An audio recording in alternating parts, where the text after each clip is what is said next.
Hello and welcome in part 4 of my Ultra Clean series.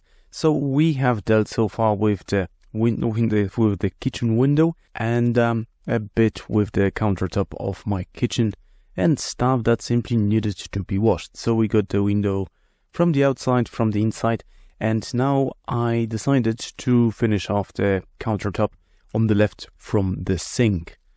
And the black spot, yeah. If any of you have any ideas how can I get the black stain from the tabletop, I would be really grateful.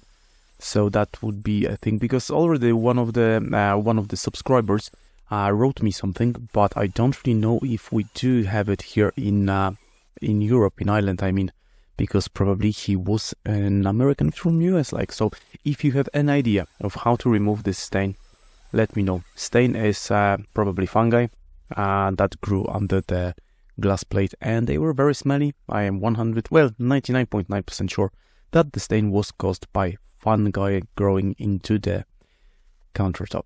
Well, so you can see that I was cleaning the countertop and especially this stain a couple of times with my drill attachments for cleaning the countertops, yeah, with one of the sponges and one of the brushes.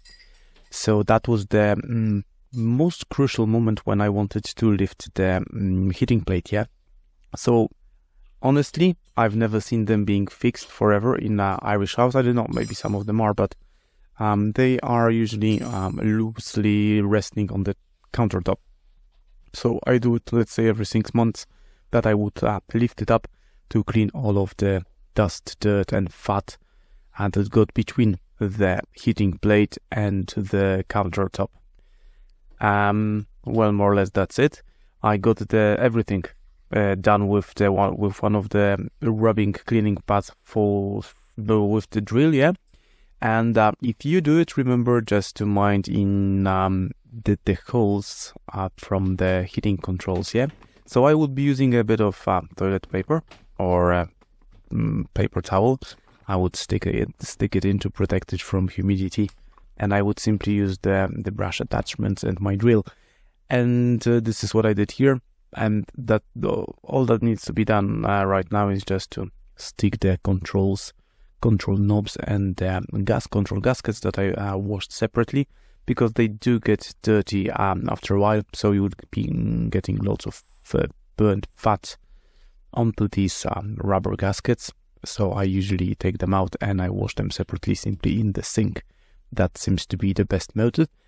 And I did it for last 10 or 12 years. We are in this house for 10 or 12 years, and they're still fine. They are silicone rubber, so they seem to be heat resistant and quite durable. So because I did it very, very many times and nothing happened to them so far.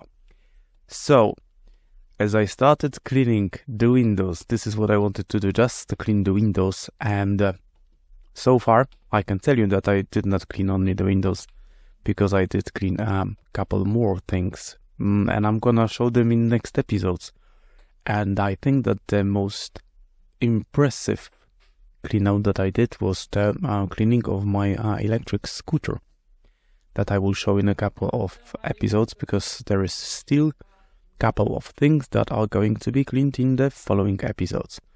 And this is me cleaning one of the blankets from one of the following rooms.